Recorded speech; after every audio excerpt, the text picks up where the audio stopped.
Go na raw. Good day everyone, especially to our instructor. We are the group 3 presenting our final project entitled Automated I.C.Engine. Here are my group members. First is Jilsen Lureine N, me, Baltar Sanshai, Angel Jaspe, and last but not the least, Princess Hannah Lustado. And without further ado, let us start with the overview for this final project, which will be handled by Miss Angel Jaspe.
For the objectives, first is to assist customers without requiring the physical presence or aid of staff members or other store employees.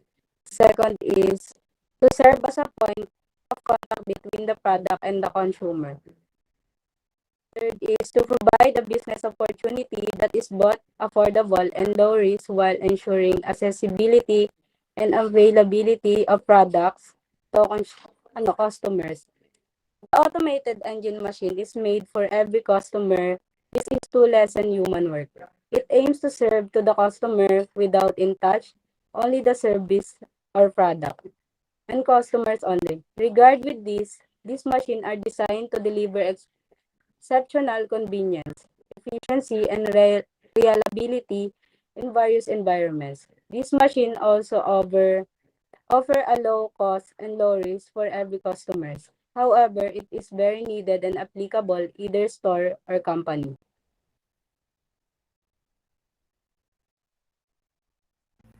Let us now move on to our methodology.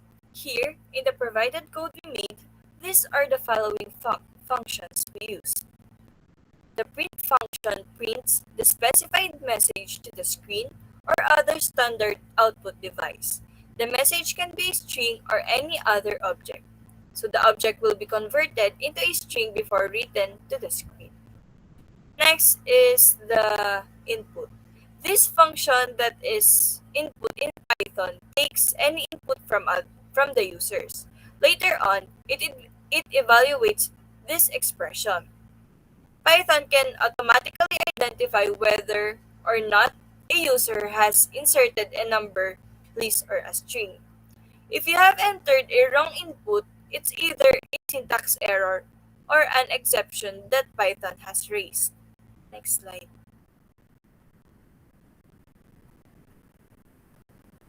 Next is the def.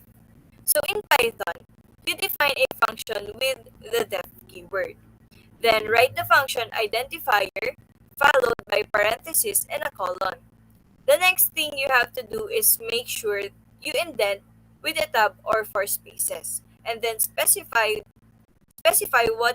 what you want the function to do for you.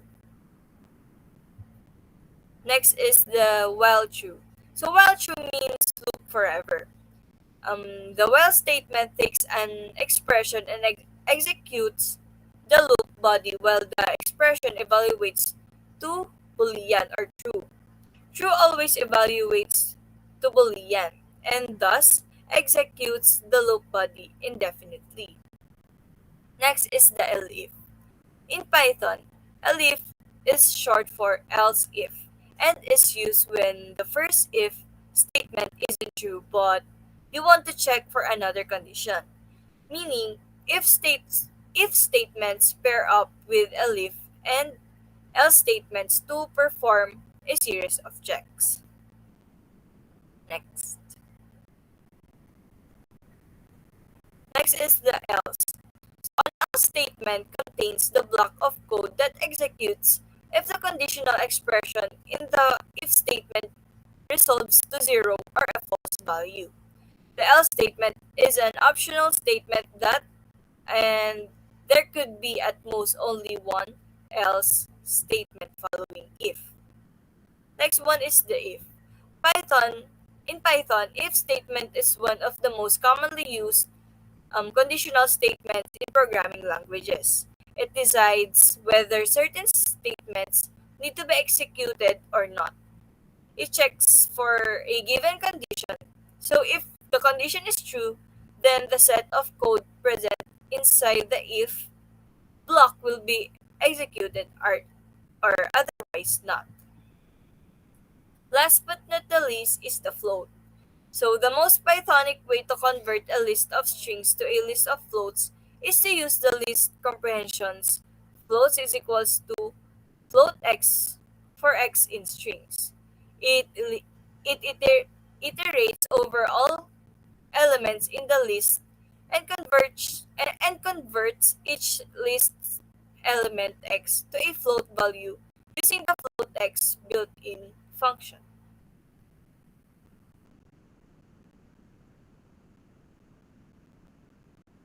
Next.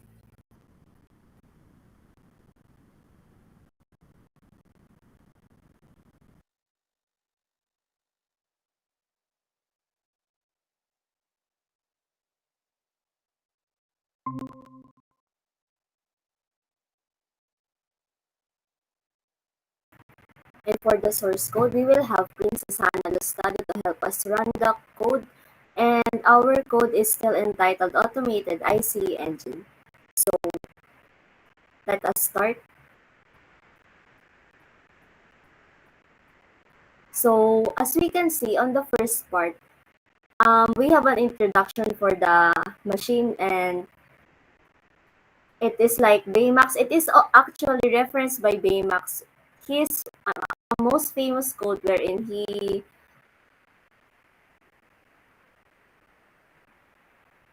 introduces himself to hero that was introduced by Tadashi. So next one, let us enter our name. Our name will be for example is Joy.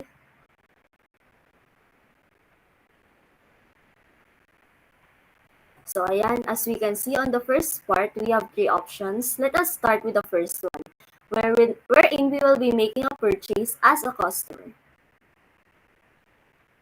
So here are the list of available items. As we can see, we have 15 items all in all, and each item has a description so that the buyers can be aware of the items they will be buying. Naka-indicate na rin ang quantity ng bawat items, pati na rin ang mga price nila. Kunyari ay gusto natin mag-purchase ng slide switch, pang number 30 ng slide switch mula sa list, and currently, the quantity is 11. So, i-indicate natin ang number 13 sa binibilangan niya. Ayan, so after, we will be paying an amount na nagko-correspond sa presyo niya. According to the data, a slide switch costs 400 pesos, pero i-try natin na magbayad ng 350 pesos para makita natin kung ano mangyayari. And according to the data, insufficient payment ang ating naibigay. Please enter a higher amount. Next, itatry naman natin ang bayad ng 450 pesos. Ano kaya ang mangyayari? According to the receipt, may sukli tayong 50 pesos. And lastly naman, try kaya natin ngayon magbayad ng saktong bayad. Ano kaya ang mangyayari? Try natin mag-make a purchase ulit. Tapos, i-purchase ulit natin ang slide switch, which is number 13. And magbabayad tayo ng 400 pesos na sakto sa payment niya.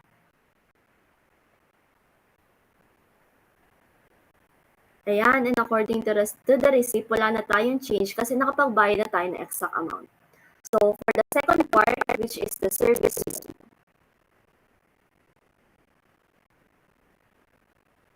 The service mode requires us to have a password para na rin para sa security kasi ang service mode ay parang ma-access lang niya ang makaka-access lang dito ay admins and owners. So, ang password na in-indicate namin sa code ay group 3.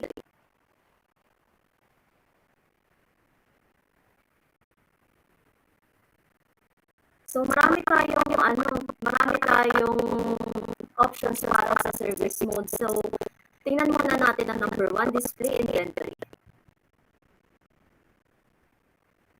Makikita natin dito ngayon yung mga presyo, yung mga items na available sa inventory natin, pati yung mga quantity nila. Di ba kanina, meron tayong 11 items sa slide switch, which is number 13. And since bumili tayo kanina ng slide switch, parang nabawasan na siya ng isang quantity. Naging 9 na lang siya. Ay, mali pala. Kaya naging 9 na lang siya. Kanina kasi 11 ang quantity niya. So, since nag-purchase tayo na dalawang beses, nabawasan siya sa unang beses, which is nung nagbayad tayo ng sobrang payment. And ang second time naman na nag-purchase tayo, ay nung nagbayad tayo ng exact payment. Kaya naging 9 na lang siya. So, number 2 is the stock items. I-try naman natin ngayon i-restock yung mga nawalang items sa number 13 sa slide switch. So, indicate natin ang number 13. Since ang nawalang item sa atin ay dalawa, try ulit natin magdagdag pa ng dalawa para mabawi yung items na nawala sa atin. Para ma-check natin kung nadagdagan niya ba ang items, pindutin ulit natin ang number 1 para ma-double check natin. And as you can see, dun sa number 13, naging 11 na ulit ang quantity niya. So, moving on, add a new item naman tayo. So, ano pa kaya ang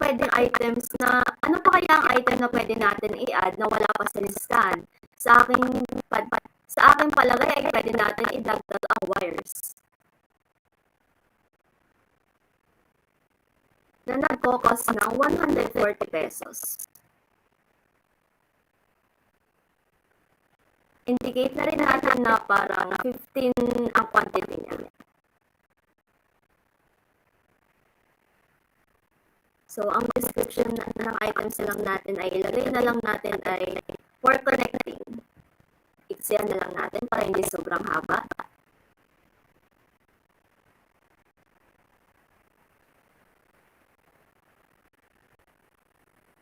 Ayan. Tingnan natin ulit kung na-add na natin ng item. I-check ulit natin ang inventory natin by pressing number 1. Inputting number 1. So, di ba kanina meron tayong 15 items. Ngayon, meron na tayong 16. Nadagdag na yung wires sa inventory natin kasi kanina nag-add tayo ng new items. So, ngayon naman, let us move on with the fourth option, which is removing items. I-remove natin kanina yung sa number 16, which is the wires. So, indicate natin ang number 16. And once again, babalik tayo sa display inventory para matingnan natin kung nawala ba siya. Ayun. Kanina, meron tayong 15 items. So, dagdagan siya ng isa kaya naging 16. And since nag-remove tayo ng isa pang item, which is yung wires, naging 15 na lang ulit siya. So, moving on with the display sales statistics. Ayun, di ba kanina na-purchase tayo ng dalawang slide switch, kaya meron dyang quantity sold na dalawa. And since hindi man tayo bumili kanina ng ilang items, yung slide switch lang, ay naka-zero pa rin ang sales statistics niya. So, I guess that's all for the service mode. We can now exit. So, that's all for our coding, and yun lang naman yung overview ng aming pagko-code sa pag-aral nito. Meron siyang to summarize it, meron siyang pag-purchase para sa customers. Number 2 is for service modes na naka-access lang ay admins and owners. And nabibigyan din tayo nito ng resibo sa mga purchase na na ng customers, and lastly, meron siyang descriptions para naman maging aware ang customers sa mga items na binibili nila.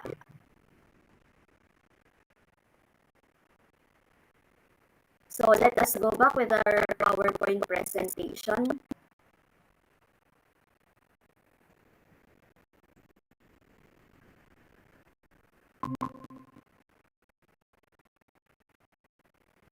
So nasusunod natin dito sa messaging ay yung lamang niya natin kasi sa online GP. I-is na lang natin dito kasi sa ulitin na natin. So para ulitin ko na lang sa susunod.